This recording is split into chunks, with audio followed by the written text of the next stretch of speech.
Well, hello there. Yes, it is that time again. It is time for our weekly tarot/astrology blog here on this beautiful Sunday, October the 14th of 2018. Now, this is very poignant. This is my wife's birthday. Unfortunately, she passed away a week ago, Friday, October 5th. My baby, my precious one, has gone over to the other side. And I do sorely miss her, as we all do who knew her. She was a wonderful woman. It was, how many years ago now? Almost 20 years, 19 years ago, this month, October of '99, that I moved into this house with her. And it was a wonderful ride. I have grown in so many ways, learned so many lessons, living with that remarkable woman. And I can honestly say she enriched my life in every way. And at this point, I stand in a whole different position than I did 19 years ago when I moved into this house. So let's go ahead now. We'll look at our cards. Okay, we're going to go ahead and look at some astrology. And of course, as always, it will be an interesting ride. So do stay tuned. Okay, let's go ahead and look at these major and minor arcana cards that I pulled from the CBD Tarot, the Tarot de Marseille. The cards that we have coming up for this week are the Magician, the Nine of Wands, and the Chariot. Now the Magician faces towards the left, the direction of the past. It's as if he is pondering something.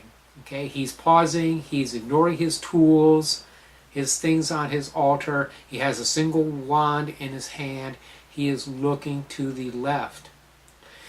Next to him is the Nine of Wands. It's like that one wand in his hand becomes very complicated. Almost becomes like a blockage. We have a very complex structure that he is looking away from. Then on the other side of that, past that structure, we have the Chariot. And the charioteer also faces towards the left, as well as do the horses. And it's like the charioteer is waiting for the magician, but he has to cut through the complexity, he has to cut through the structure, through the BS, before he can ride in the chariot. And so it is with us. It's certainly that way with me right now. I got a lot on my plate, okay? A lot of stuff to work out from the past, a lot of things to take care of as I move into the future. And so it will be with all of us this week. We may have certain things we're holding on to.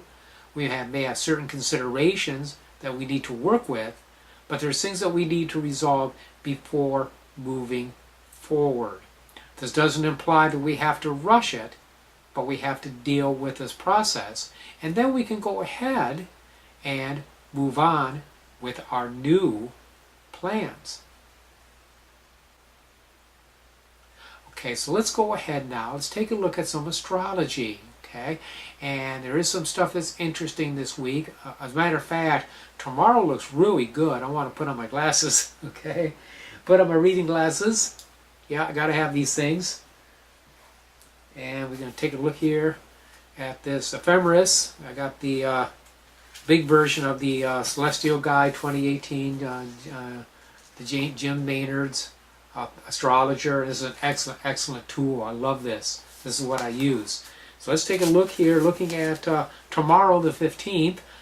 We have a bunch of stuff coming up. We have the Moon sextile Mercury at 7:47 a.m. We have the Moon sextile Venus at 9:05 a.m. We have Mercury conjunct Venus at 4:20 p.m.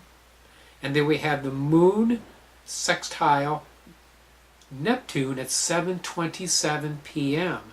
Now these are all good aspects. They're beneficial. It's unfortunate that Venus is in retrograde, but Mercury is not.